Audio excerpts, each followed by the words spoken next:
Vamos lá, hoje nós vamos falar sobre reforma íntima. E eu quero começar esse bate-papo com vocês trazendo um exemplo, que é um exemplo que eu costumo dar, e eu sempre digo assim: imagina que vocês chegam agora, depois do centro, vocês chegam em casa, e ao chegar em casa, vocês encontram uma grande bagunça. A louça está toda suja em cima da pia, fogão todo sujo, os calçados todos estão jogados pelos cantos, as almofadas do sofá estão jogadas no chão, os vasos de flor tombado, enfim. Imagina uma grande bagunça. Você vai para o seu quarto, tem toalha molhada em cima da cama, a cama está desarrumada, tem roupa jogada no chão, a casa está toda bagunçada. E aí você tem uma ideia. Você vai lá e bate o dedo no interruptor e você acende a luz. Quando você acende a luz, as coisas vão automaticamente para o seu lugar. A louça se lava sozinha, o calçado sai andando sozinho e entra na gaveta dele, as roupas se dobram sozinhas e vão para cada um para o seu lugar. A toalha que está molhada vai correndo para o varal. Isso não acontece, na verdade. Nós precisamos entender que quando nós estamos falando do Evangelho, quando nós estamos falando do nosso espírito, nós temos essa mesma vivência. Nós achamos que as coisas vão se resolver sozinhas. Nós imaginamos que o Evangelho do Cristo, que a luz, o farol de Jesus em nossas vidas, vai arrumar tudo para nós. E que nós não precisamos ter esforço. Nós pedimos que a nossa vida seja transformada, que eu seja feito um homem melhor. Mas eu não me empenho para isso, não me esforço para isso. Então, uma triste notícia que eu tenho para dar para todos nós é que nós vamos precisar nos empenhar. A reforma íntima, ela faz parte desse processo. Nós começamos a falar sobre esse tema e a gente montou uma trilogia que a primeira palestra nossa foi sobre a reencarnação, que é base fundamental para que a gente possa entender a doutrina, para que a gente possa entender uma série de coisas que acontecem com a gente, como reflexo dessa reencarnação. E aí a gente abordou até o contexto bíblico e o contexto judaico, para a gente entender que não é uma invenção do Espiritismo. Depois disso, nós trouxemos a questão da justiça das aflições, porque entendendo a reencarnação, entendendo que nós somos eternos, que nós voltamos muitas vezes, as nossas diferenças, lembra que nós falamos sobre as nossas diferenças, sobre por que um é de um jeito, por que o outro é do outro, por que eu sou tão infeliz e meu vizinho é tão feliz, ou vice-versa, Nós falamos sobre tudo isso para poder ter o entendimento da justiça divina.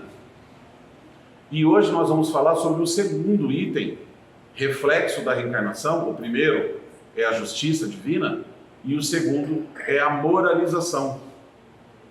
O segundo reflexo dessa justiça, dessa reencarnação, é a nossa moralização.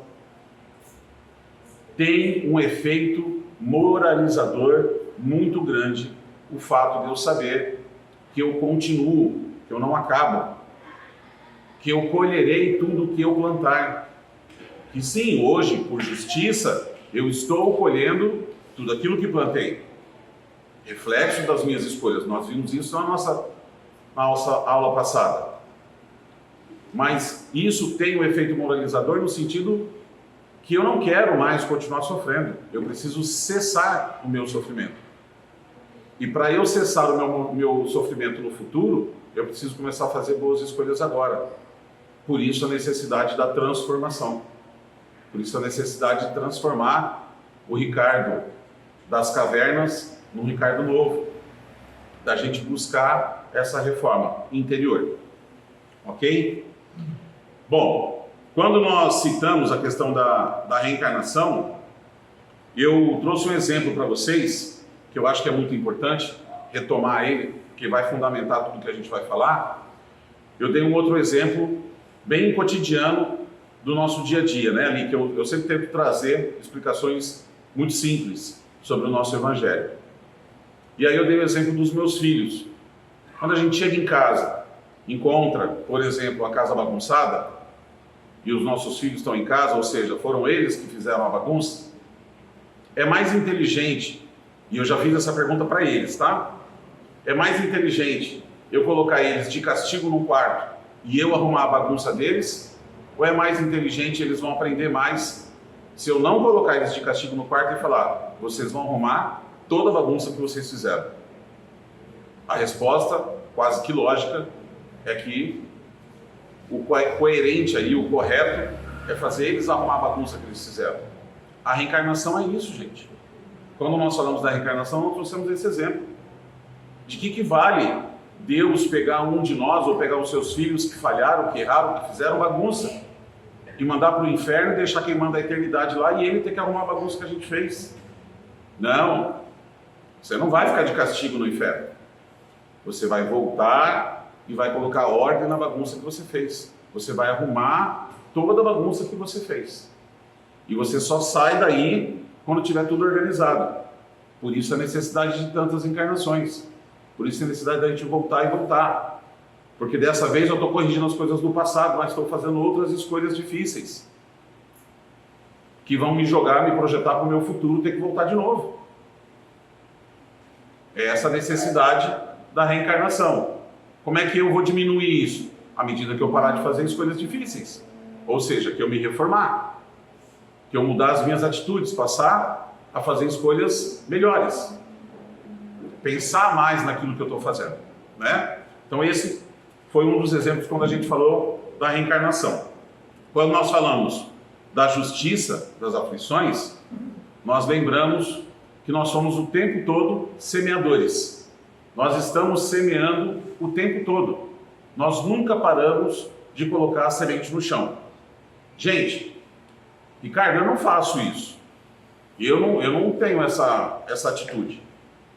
Entendam que a gente está escolhendo, mesmo quando a gente escolhe não escolher. A gente está tomando decisão, mesmo quando alguém pergunta para a gente, fala assim, e esse assunto aqui? Eu prefiro não me envolver. Você está tomando uma decisão, a de não se envolver. E isso tem repercussão. Tudo tem repercussão. Todas as nossas decisões, toda a nossa vida reflete na nossa própria vida. E a gente precisa entender isso. Estamos semeando o tempo todo. Estamos colhendo aquilo que nós semeamos no passado. Então, o meu passado está me alcançando, por isso é justa a minha aflição, o meu sofrimento, aquilo que eu estou vivenciando, porque foram escolhas que eu fiz, que me alcançaram, e sem sombra de dúvida, tudo aquilo que eu estou escolhendo hoje vai me alcançar, ou no presente, ou no futuro. Não tem como eu correr das minhas escolhas, das consequências das minhas escolhas. Ok? Dito isso, nós vamos passar então para o tema de hoje efetivamente, que é falar sobre a reforma íntima. E aí nós precisamos entender que ninguém está pronto, né? Porque às vezes a gente vem para cá e a gente acha que a gente está pronto. A gente acha que, eu já aprendi, eu já evoluí. Algumas vezes eu ouço amigos, trabalhadores, pessoas que fazem parte do nosso centro, dizendo assim, quando eu fiz a minha reforma íntima. Gente, como quando eu fiz a minha reforma íntima? Não tem ninguém pronto aqui. Nós somos num processo de lapidação, num processo de melhoramento diário. Quem sabe, até o final dessa vida, nós vamos conseguir ajustar uns 2 ou 3 pontos aí. Mas dizer que eu fiz a minha reforma íntima nessa existência inteira seria um exagero, quanto menos, né, num tempo tão curto, né? Eu me dediquei 2, 3 anos estudando o Evangelho, eu me transformei em outra pessoa, não tenho dúvida que eu me transformei em alguém diferente do que eu era antes, mas dizer que eu estou reformado, que a obra está pronta, que ela está feita, né, o quadro foi pintado, não, longe disso.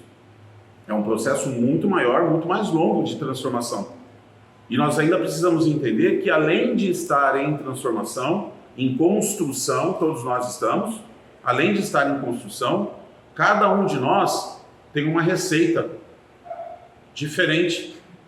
Nós não somos bolos iguais, nós temos receitas diferentes, nós temos formatos diferentes.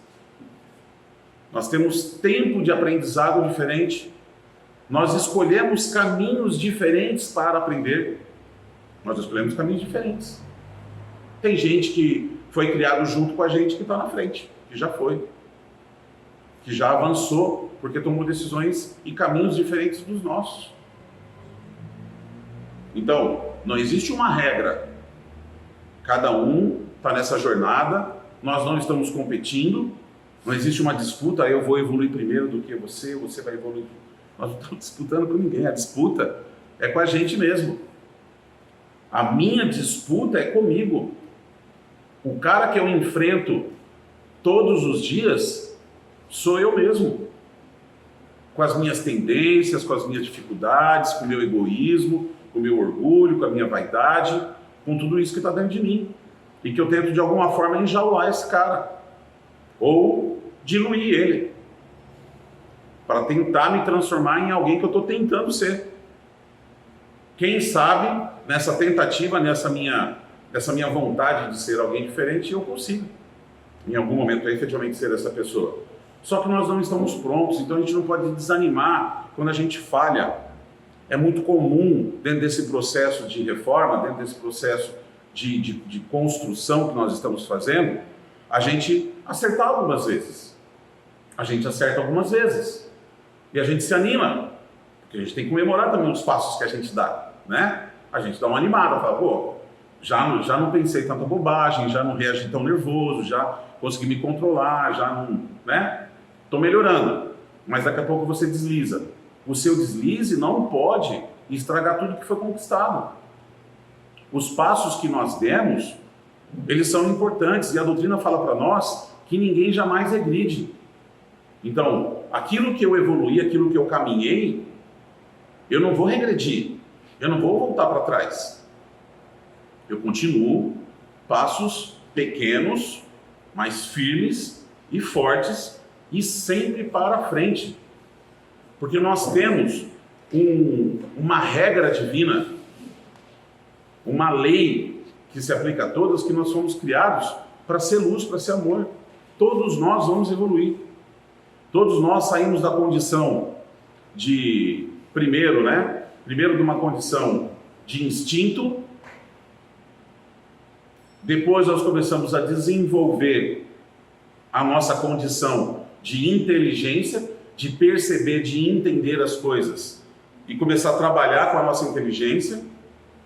Mas o que a espiritualidade vem dizer para nós, que o que determina a nossa evolução não é a nossa inteligência. O que vai determinar a nossa condição evolutiva, é a nossa moralidade. Entende? Eu posso ser um cara crânio, eu posso ser um cara extremamente inteligente, mas posso ter um problema muito sério de moralidade. Posso fazer um monte de coisa errada. Posso ter o meu moral completamente desvirtuado, apesar de ser inteligente.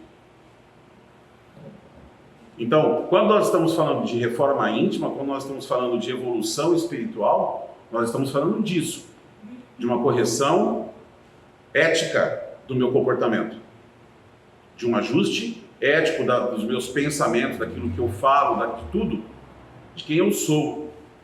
Não são só das minhas atitudes exteriores, é de tudo aquilo que eu sou. Nós temos uma lição dentro do Evangelho, que essa lição é muito importante, ela está no capítulo 2, Meu Reino Não é Deste Mundo, e essa lição se chama O Ponto de Vista. Essa lição, eu vou fazer a leitura de um trechinho dela para vocês, para a gente poder trabalhar isso, tá? Quando se acredita na vida futura, tem-se a certeza de que a vida continua após a morte. Essa certeza acarreta enormes consequências na moralização dos homens, uma vez que muda completamente o ponto de vista sobre a maneira como eles encaram a vida na Terra. Para todo aquele que consegue, através do pensamento, imaginar a vida espiritual, que é infinita, a vida terrena torna-se apenas uma rápida passagem, como se fosse uma breve permanência num país hostil. Às vezes a gente está vivenciando coisas aqui, as nossas dificuldades. A gente falou um pouco sobre justiça das aflições na nossa aula passada. A gente está passando pelas dificuldades e às vezes isso toma um tamanho, cresce e passa a ocupar um espaço na minha vida que não deveria. Só que quando eu não tenho a visão espiritual, quando eu acho que essa vida é a única vida, essa é a única oportunidade que eu tenho, e eu olho para a minha vida e ela não está como eu gostaria, e a do outro está como ele gostaria, eu acho que Deus é injusto. Quando eu olho para a vida como espírito, e eu me identifico como alguém que não tem fim, gente, a gente não acaba. Nós somos infinitos. A gente vai existir para sempre. Então, aqueles problemas do hoje, eles ganham uma proporção menor. Com o entendimento da doutrina e do ponto de vista, com a reencarnação, com tudo isso, menor ainda, porque eu passo a entender que é reflexo de uma vida anterior, que existe uma justiça, que eu mereço estar passando por aquilo que eu estou passando. E quando eu mereço, a gente sabe disso, né? Quando a gente faz alguma coisinha errada, né? Eu furo um sinal de trânsito e tem um guarda do outro lado, parado, e ele manda eu encostar meu carro e vem me dar uma multa. Você vai questionar? Você sabe que você fez errado. Quando a gente sabe que a gente fez errado, quando a gente sabe que a gente merece aquilo, o nosso sofrimento é menor. Eu até vou ficar bravo comigo mesmo, vou dizer, puxa, né? Por que eu fiz isso de novo? Por que eu não respeitei o sinal? Agora eu vou ter essa multa para pagar, vou perder meus pontos na carteira, tem uma série de consequências. Ok? Mas eu não fico sofrendo pela multa, por quê? Porque eu sei que eu fiz. Então, quando eu entendo o que fiz, o meu sofrimento diminui. Mais do que isso, que é o ponto de vista, que é o que a gente estava falando. Quando o meu ponto de vista é para a vida futura, quando eu entendo que eu não acabo, e o Cristo crucificado e ressuscitado depois de 3 dias, é a nossa maior prova disso. Quem é cristão, quem acredita na existência do Espírito, e aí nós colocamos todo mundo, né? Que é a igreja católica, que é a igreja evangélica, que é o espiritismo, todo mundo que acredita na continuidade do espírito depois da vida do corpo. Quem segue o Cristo tem que acreditar nisso, ele voltou 3 dias depois. Então a nossa vida continua. E se ela continua, eu não posso viver como se eu fosse alguém daqui. Porque eu não vim daqui. E aqui eu não permanecerei. E isso muda a minha forma de viver. Muda as coisas que eu vou fazer, o como eu vou fazer. Muda tudo. Porque eu vou passar a me preocupar não só com amanhã mesmo. Vou passar a me preocupar com o meu futuro como espírito. Eu não vou fazer projetos para uma vida que tem fim. Eu vou trabalhar tanto tempo, depois vou me aposentar, vou curtir a vida mais uns anos, e aí vou morrer. Não, eu não morro, eu não acabo. Os meus projetos serão para que eu possa, não é assim, a gente sempre faz essa pergunta, né? Fala assim, todo mundo quer ir para o céu, mas ninguém quer morrer, né? Mas todo mundo quer ir para o céu.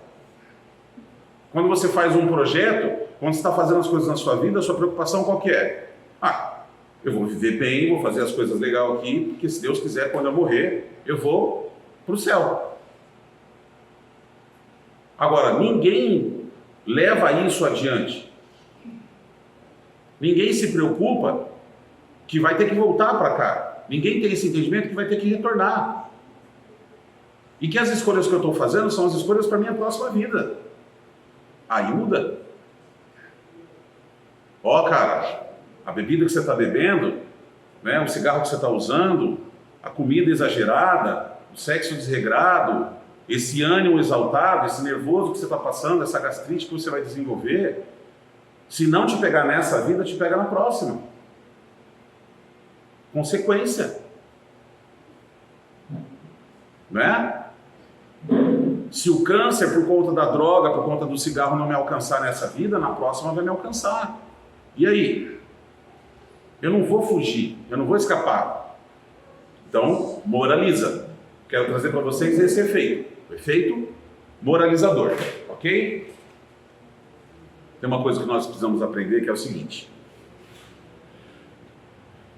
Nós estamos num processo de construção. Nós estamos sendo moldados. Ok? Beleza. Nessa formatação que nós estamos recebendo, o mínimo que a gente precisa ser, o mínimo, é resiliente. O que é resiliência? O material que eu vou usar como exemplo aqui de resiliência é a água. Ok? Você pega um recipiente redondo e você coloca a água no estado líquido.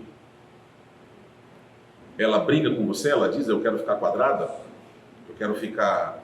Não, ela se adequa ao recipiente ali que você usou, né? Ó, a tapoeira ali, a cumbuca ali que você usou, que é redonda. Ela fica no formato.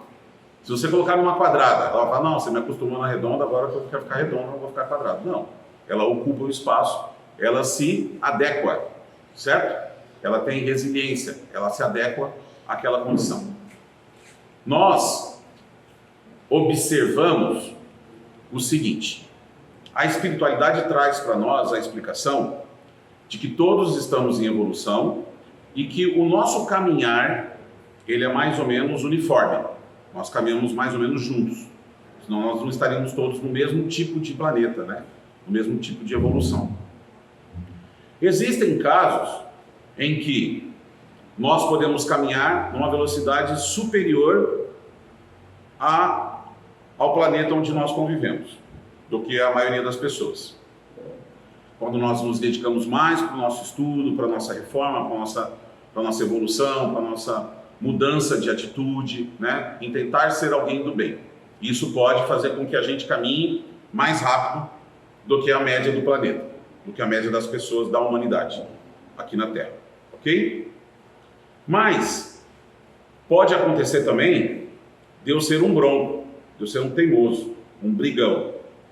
E aí as pessoas todas estão acompanhando, estão seguindo no ritmo de evolução, e eu gosto desse jeito, eu não vou mudar, eu não aceito, porque eu aprendi dessa forma, porque no meu tempo era assim, porque no meu tempo era assado, porque eu aprendi desse jeito, eu não vou mudar, e aí eu fico brigando com isso, né? Não me adapto à condição, e eu vou caminhar numa velocidade menor. Não vou reconhecer, por exemplo, o que tem acontecido em relação à vida espiritual. Gente, o espiritual está aí. E o espiritual está presente em todas as religiões hoje. Já não é mais uma coisa só do espiritismo. Com nomes diferentes. Você pode falar de uma unção, você pode falar de uma inspiração do Espírito Santo ao fazer uma pregação dentro de uma igreja evangélica. Mas é um guia, é um mentor, é um espírito de luz que está ali do lado e que está falando através da mediunidade daquele pastor ou daquele padre. Então o espiritual está cada vez mais presente nos lugares. Eu vou dizer que não? Por quê? Não, porque eu não aprendi assim? Eu não aceito isso? Eu preciso ter resiliência, eu preciso caminhar no mínimo junto com a maioria das pessoas, porque senão eu vou ficar para trás. Entenda que não pode ser confortável, não pode ser fácil, entendeu? Não pode ser do jeito que eu quero. Eu tenho que estar de forma inteligente, prestando atenção nas coisas que estão acontecendo e tentando me adaptar, buscando essa adaptação, essa transformação, porque a gente está evoluindo. Existiu uma época em que a mulher, por exemplo, não podia trabalhar, não podia votar. Existiu uma época em que a gente não andava de carro. Existiu uma época que a gente fazia todas as coisas manualmente. Existiu uma época que o comportamento era completamente diferente em relação aos filhos. A forma de educar era diferente. A gente precisa ir aprendendo essas coisas. Por quê? Porque lá no passado se educava uma criança de um jeito diferente. Por que hoje tem que ser de outra forma? Porque os espíritos que estão vindo agora são outros, que têm outra necessidade, que têm uma inteligência diferente, que têm uma forma de perceber as coisas de outro jeito. Muitas das crianças de hoje, se você levantar a mão para bater, ela vai olhar para você e vai falar assim: você não pode bater em mim, porque isso é uma agressividade, isso é uma covardia. Olha o seu tamanho. Né? Alguns devem estar pensando: mas se me falar isso, vai levar um tapa na bunda. A gente precisa se adaptar, o processo é de evolução, a gente precisa evoluir. As coisas precisam melhorar. A gente precisa uma outra coisa, que é o seguinte. Vamos lembrar, eu falei que a gente não está pronto, né? E que a gente precisa ter essa resiliência de caminhar. No mínimo, a resiliência, para poder caminhar com a maioria das pessoas. No mínimo. O ideal é que a gente se empenhe nisso. Vamos lembrar que quando nós estamos falando do Evangelho, quando nós estamos falando da reforma íntima, nós estamos falando que nós temos dentro de nós muita potencialidade. Nós temos um potencial enorme. E Jesus tem essa capacidade de ver essa árvore dentro de nós, que somos sementes. Jesus teve essa capacidade de olhar para cada um de nós e olhar para a semente e enxergar toda a árvore que podia nascer dela, todas as flores que podiam nascer dela e todos os frutos que podiam nascer dela, dessas sementes que estão aqui. Entende? Ao mesmo tempo, nós temos todo esse potencial, mas nós somos imperfeitos ainda. Estamos num processo de construção. Então nós precisamos de um cerne. Sabe o que é o cerne? Aquela vareta que você, quando coloca a árvore, você amarra ela numa varetinha para ela poder crescer firme, não crescer torta, não tombar para os lados, não se abrir demais. Você coloca ela, a varetinha, junto com o tronco da plantinha pequena e ela vai crescer em linha reta, ela vai crescer para cima. Não vai entortar, não vai virar. Nós precisamos desse cerne, desse direcionamento. O Evangelho de Jesus, apesar dele ver a árvore que existe dentro da semente que somos cada um de nós, ele veio aqui e deu um cerne para nós. Falou: eu vou amarrar vocês nessa vareta aqui que vai ajudar vocês a caminhar para cima, que vai ajudar vocês no seu processo de evolução. Essa vareta se chama Evangelho. Através do Evangelho, trazendo o Evangelho para a nossa vida, estudando o Evangelho de Jesus, tentando compreender, porque às vezes a gente faz o estudo do Evangelho, a gente fica imaginando assim, né? Quando eu faço o estudo do Evangelho, eu faço a leitura, e aí eu fico pensando assim: então naquela época, eu fico imaginando como é que foi na época de Jesus, né? Naquela época então Jesus aconteceu assim, para Jesus aconteceu assado. E esse não é o contexto do Evangelho. Não é para a gente imaginar o que aconteceu na época de Jesus. A gente precisa pegar o Evangelho e ver a aplicação prática dele na nossa vida hoje. Quando eu faço a leitura, que eu abro aqui, né, o Evangelho, quando eu abro o Evangelho e faço a leitura de um texto, eu tenho que parar e olhar o seguinte: como é que isso se aplica na minha vida? Onde que isso se encaixa na minha vida? O que eu estou fazendo que tem referência nesse texto? O que eu preciso mudar? A proposta de renovação, a proposta de mudança do Evangelho é essa. Não é para ler o Evangelho e falar: nossa, mas Jesus era top. Nossa, ele fazia uns milagres punk. O cara era demais. Jesus não precisa de bajulação.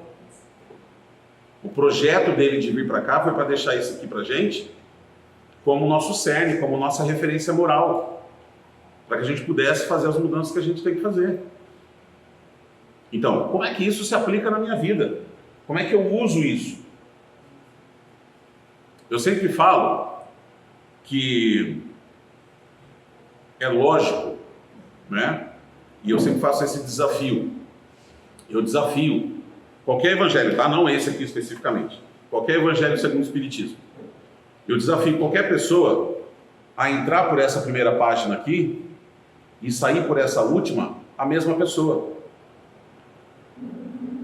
Pega esse livro, começa a estudar ele, todo dia você lê uma mensagem. Todo dia você lê uma lição. Todo dia, todo dia, todo dia. Quando você terminar ele, você não é mais a mesma pessoa que começou a ler esse livro. E não é mais porque não tem como mais ser. Não tem, você fala assim, não, eu vou conseguir, Ricardo. Vai, então tá, vou fazer um desafio para você, toma o livro, vai ler. Não vai conseguir. Você vai ser transformado, porque você foi criado para isso. Você foi impulsionado nessa direção. Você foi criado para aprender as coisas, para se moralizar. Você vai ver coisas aqui que se aplicam à nossa vida e você vai corrigir instintamente, de forma inteligente ou de forma moralizadora. Mas de alguma forma você vai colocar isso em prática na sua vida, sem perceber. Agora, nós podemos fazer mais do que isso. Nós podemos fazer mais do que isso. Nós podemos encarar isso efetivamente como um farol. Lembra do exemplo que eu dei da lâmpada acesa? Esse é o ensinamento, esse é o farol da nossa vida, que vai mostrar para a gente aquilo que está errado na nossa vida. Os comportamentos que muitas vezes são os comportamentos que eu sou apegado a eles, são os que eu não quero mudar. São as coisas que eu curto fazer. É onde eu me divirto, onde eu aproveito a vida, né? São as minhas atitudes que incomodam as pessoas. E são as coisas que eu não quero transformar. Mas que eu preciso transformar. Então, essa luz vai mostrar para mim o que precisa ser mexido. E aí eu posso escolher. Eu tenho livre-arbítrio. Eu posso escolher não mexer. Posso escolher deixar para lá. Como eu tenho feito diante de tantas e tantas existências. A gente já tem feito isso. Por que nós estamos de volta aqui, reunidos todos de novo, na mesma sala de aula chamada Planeta Terra? No mesmo curso. Por que nós estamos todos juntos de novo? Porque essa foi a nossa escolha, nós resolvemos ignorar. Numa outra oportunidade nós escolhemos ignorar isso. Escolhemos as coisas daqui, do mundo, os conceitos que eu tenho, as minhas crenças limitantes. Quanta coisa foi colocada na minha cabeça que eu escolho não me envolver, escolho não me dedicar às coisas de Deus, porque eu coloquei um monte de crença na minha cabeça. E isso me limita, isso me atrapalha. Atrapalha nas minhas tendências, nas coisas que eu trago do meu passado, que gritam dentro de mim. E que se eu não tiver referência moral, se eu não tiver farol para iluminar minha estrada, eu vou sair da estrada. Entende? A gente precisa disso. E foi dado para nós, né? A referência que a gente precisava. A outra coisa que a gente precisa entender é que essa reforma, ok, Ricardo, eu vou prestar mais atenção. E ao começar a estudar o Evangelho, eu começo a observar uma série de imperfeições em mim. E aí é muito natural de espíritos infantilizados o complexo de culpa. Da gente começar a falar assim, mas você vê o que eu fiz da minha vida, eu vou me arrepender, eu me sinto tão culpado, né? Gente, culpa não resolve nada não. Culpa não resolve nada. Me sinto tão mal por aquilo que eu fiz, então desfaz. Eu me sinto tão mal por não ter feito nada até aqui, então faz. A gente não voltou para cá para ter culpa. A regra divina de reencarnação, de voltar para arrumar bagunça, não é por causa de culpa. Senão a gente ficava de castigo. Lembra da história do castigo? Não é para isso. A gente precisa de atitude. A gente precisa fazer. Então, não adianta se culpar. temos problemas, estamos em construção. Está tudo certo. Eu também não posso ter um comportamento de ser displicente com as minhas falhas. Porque tem um outro discurso que é o seguinte, né? Não, mas entenda que eu sou imperfeito e eu tenho que acolher as minhas imperfeições para entender que esse sou eu. Calma lá. Você não precisa ter uma obsessão da doutrina pela sua vida, né? Diz, a tua vida vai virar agora uma coisa ruim porque você tem falhas. Não precisa virar uma coisa ruim. Não precisa virar um sofrimento, né? Complexo de culpa, nada disso. Mas também não dá para dizer que é a síndrome de Gabriela, né? Eu nasci assim, eu vivi assim, vou morrer assim. Gabriela, né? Não. Eu preciso olhar o que está de errado e preciso corrigir. Vamos entender isso, que se está bom para mim, tem alguma coisa errada. Tem uma explicação que eu sempre uso para falar sobre a reforma íntima, que eu digo assim para vocês. Eu estou frequentando uma religião, eu estou frequentando um credo, tá? Estou indo na doutrina espírita, estou assistindo as palestras, todo mundo passe, gosto lá das falas, gosto do evangelho, estudo em casa, faço evangelho no lar e tal. Tá confortável? Tá legal? Tá suave para você fazer o que você está fazendo? Tá suave para mim? Porque viver, gente, é igual matemática. Se a conta estiver muito fácil, há uma grande chance de você estar fazendo errado. Possivelmente você está errando. Volta e olha de novo. Começa a conta de novo. A não ser quem gosta de matemática. Eu, como sou de humanas...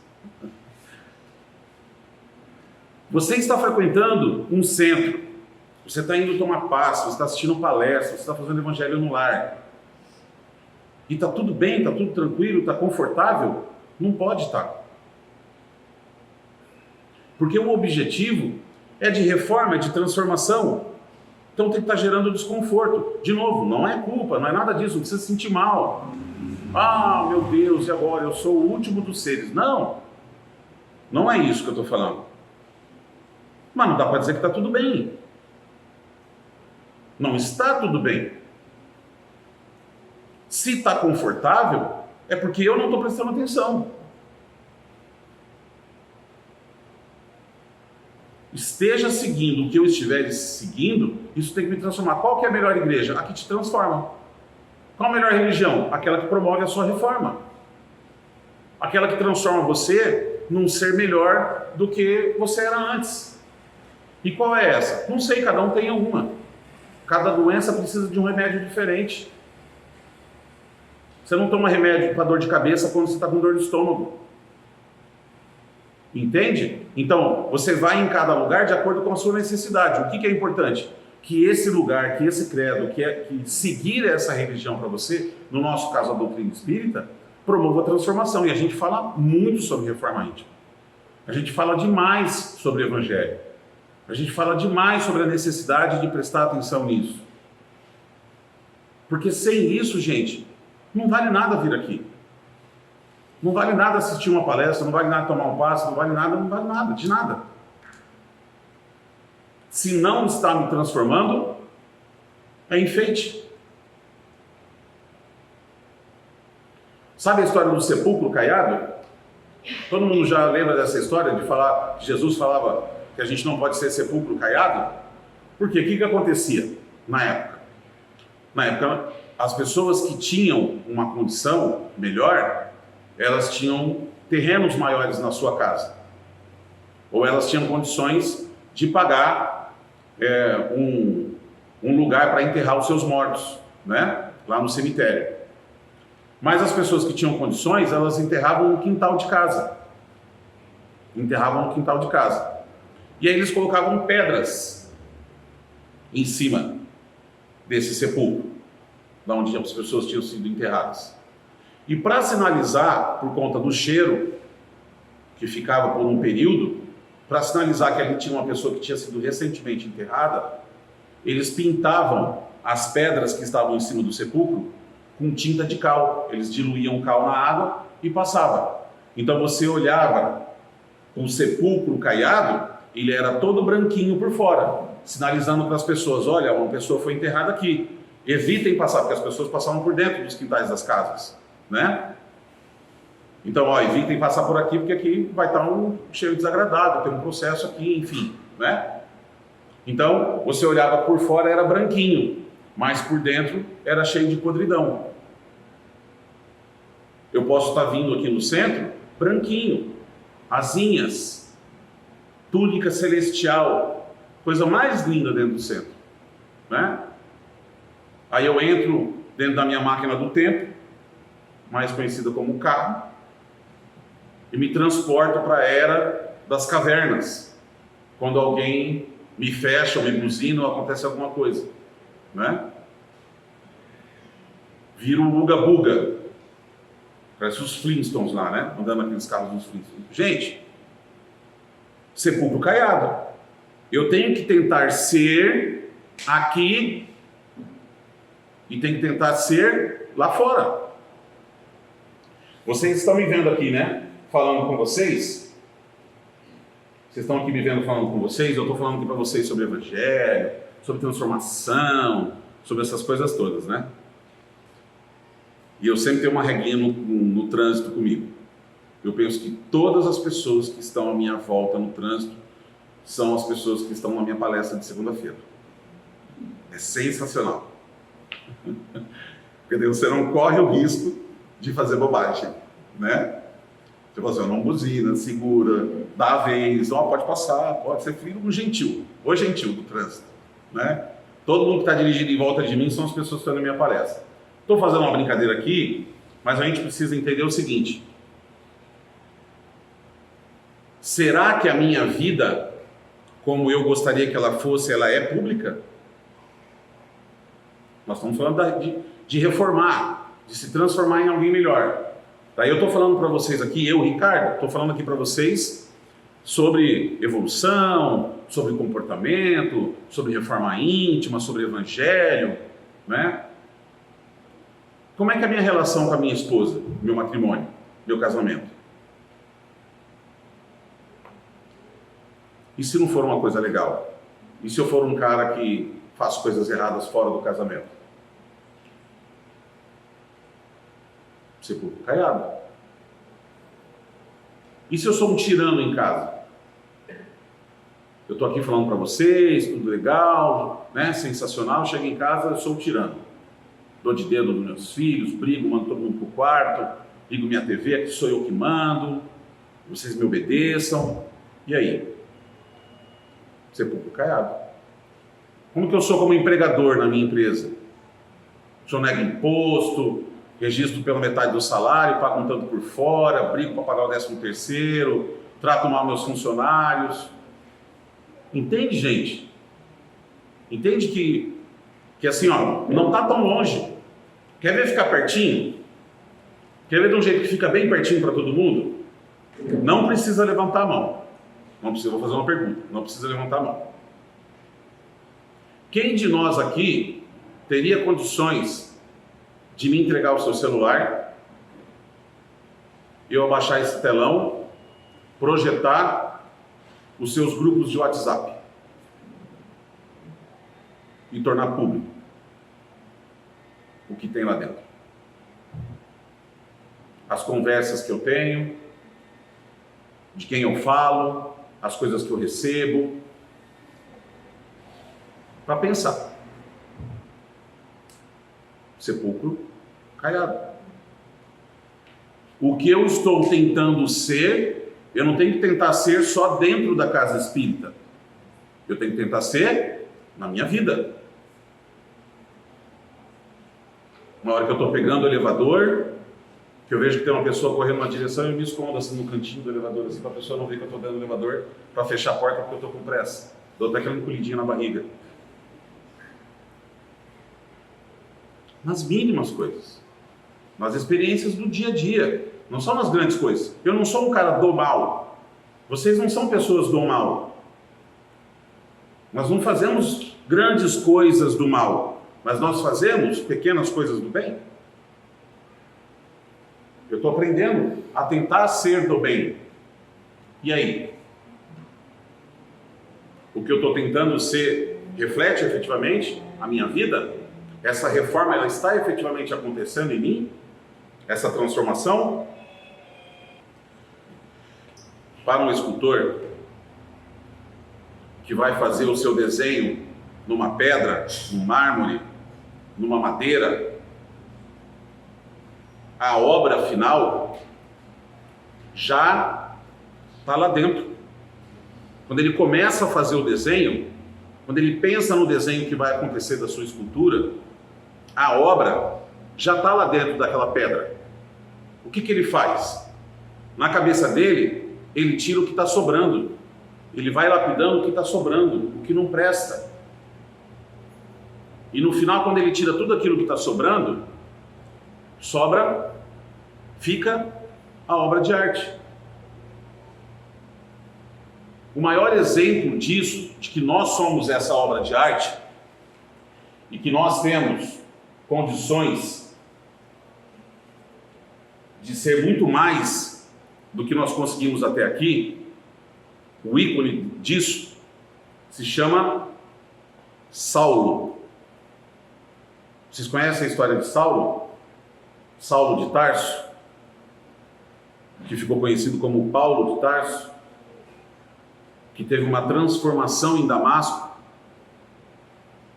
que encontrou com Jesus. Saulo era o maior perseguidor de cristão que já existiu.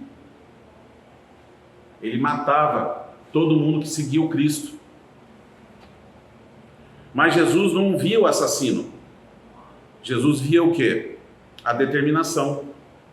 Jesus se revela para ele e fala: esse cara aí vai ser sensacional.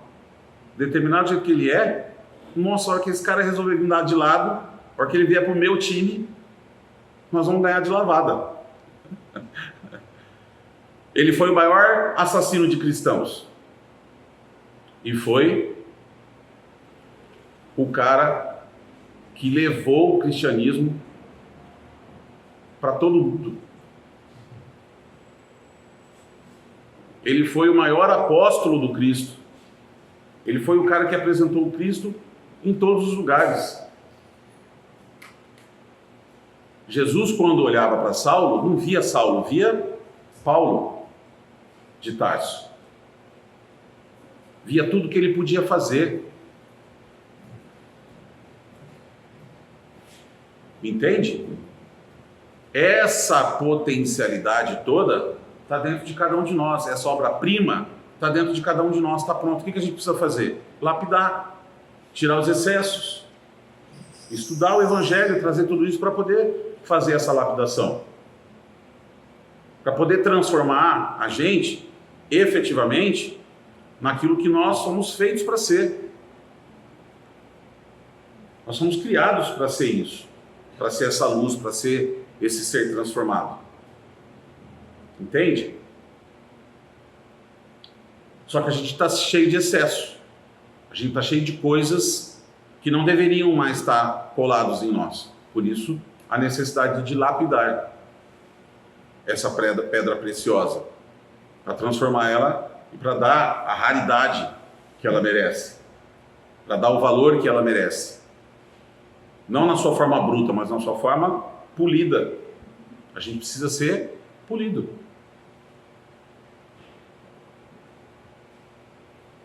O que a gente precisa é entender que, do ponto de vista espiritual, nós somos todos iguais. Nós somos todos idênticos. Um espírito evoluído, ele olha para nós no começo da jornada e ele não acha que ele é melhor do que a gente. Ele não acha que ele é mais evoluído que a gente. A gente faz isso. A gente faz. A gente, quando olha alguém tendo uma atitude que a gente já não tem mais, a gente fala: nossa, eu não estou mais nessa. Essa eu já passei, dessa fase eu já superei. Não é? Mas o espírito não. Por quê? Primeiro, porque ele tem um entendimento de tempo completamente diferente do nosso. A gente acha que tempo é isso que a gente vive. A gente não consegue compreender o que é eternidade. A gente não consegue compreender o que é infinito. Então um espírito evoluído olha para nós e fala assim, ele é igualzinho eu. Eu só sou luz hoje e ele não é hoje. Mas o que é hoje? O que é o tempo? O que difere, do ponto de vista do ser iluminado, o que difere é o tempo em que nós estamos.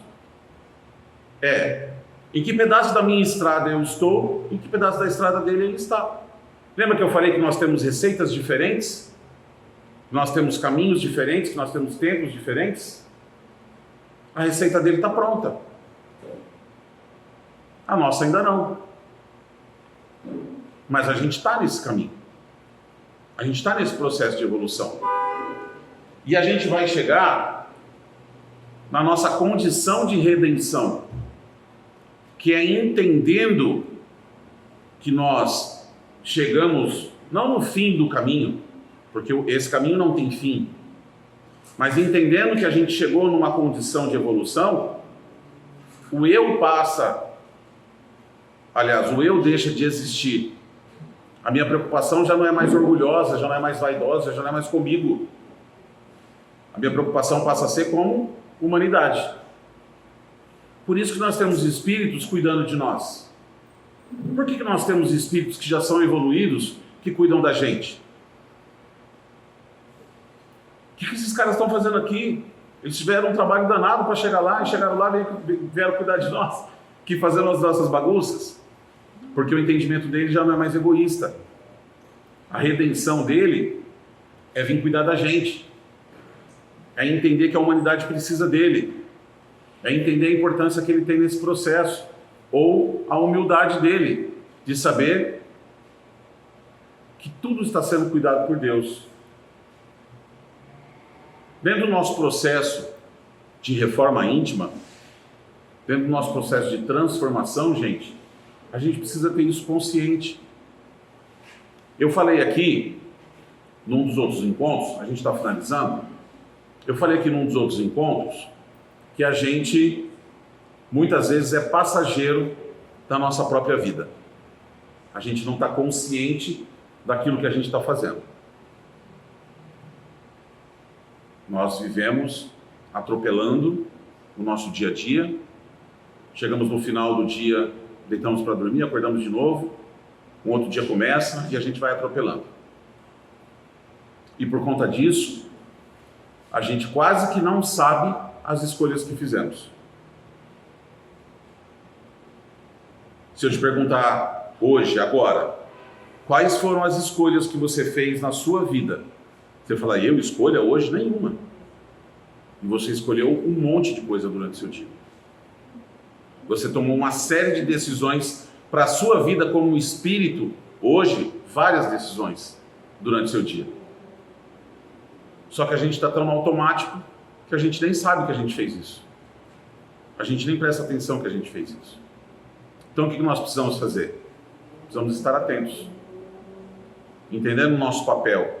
Entendendo onde que a gente pode chegar. Que potencial que é esse que eu estou falando? São os talentos que Jesus fala na parábola dele. Você pode não ter um talento. Ricardo, eu não sei tal coisa, ou eu não tenho paciência, ou eu não tenho... Você pode não ter um talento. Uma coisa você não tem. Mas quantas você tem? Qual é o seu talento? O que você sabe fazer? Você tem paciência? Se você é uma pessoa que tem paciência, você é extremamente importante.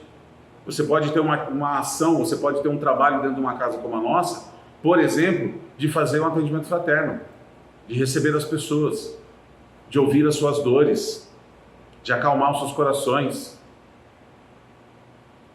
Se você é um cara exibido, você gosta de falar, você é conversador, você é da turma do fundão na escola, que ficava lá no fundão, né, atrapalhando a aula e tal, você tem tudo para ser um bom palestrante. Você gosta de falar? Venha falar, fala para o povo. Venha aprender sobre a doutrina e venha falar para as pessoas. Entende? Tem papel para todo mundo, você tem potencial aí. Às vezes eu sou uma pessoa que tem bastante relacionamento. Eu tenho um monte de amigo. Sabe aquela pessoa que tem 1 milhão de amigos, que é amigo de todo mundo, que tem um bom relacionamento? Essa pessoa é extremamente importante para mobilizar as pessoas, para conseguir verba, para conseguir comida, para conseguir fazer ações sociais, para ajudar quem precisa. Gente, todo mundo tem talento. Qual é o teu? Vamos prestar menos atenção nas minhas imperfeições, olhando para elas com o farol do Evangelho, para que eu possa corrigir elas. Mas vamos enaltecer aquilo que presta, vamos acelerar aquilo que presta, vamos olhar para a semente e ver a árvore, vamos olhar para Saulo e ver Paulo, vamos olhar para nós e vamos ver tudo que a gente pode ser. Essa é a reforma que nós vamos fazer. Acreditar que eu sou essa pessoa que eu quero ser, que eu tenho essa capacidade. E aí, de novo, não é olhar para o alto e falar: Senhor, me transforma nessa pessoa, porque Deus já deu o livre-arbítrio para nós, para que a gente tivesse a responsabilidade das escolhas que nós fazemos, tanto das escolhas boas como das ruins, do nosso mérito, meritocracia. Esse é o grande ponto. Existe um grande convite para essa reforma. Nós já saímos da condição de instinto, nós já passamos da condição só da inteligência. E hoje nós olhamos já com o olhar da moral, da ética. Só que ao invés de olhar para o outro, que muitas vezes eu estou enxergando, né, o cisco no olho do meu irmão, mas não estou vendo a trave no meu olho. Ao invés de usar a minha moralidade para achar que o que você está fazendo não é legal, para que aquilo que você está fazendo não é bacana, que você está tendo uma atitude errada, é parar de olhar para o outro e passar a prestar atenção em mim. O que não está legal no Ricardo e o que precisa ser corrigido na minha vida. E atuar sobre isso. É simples? Simples. É fácil? Não é fácil. Mas é possível. Você foi criado para isso. Você tem tudo que você precisa para realizar isso. Mãos à obra. Amém?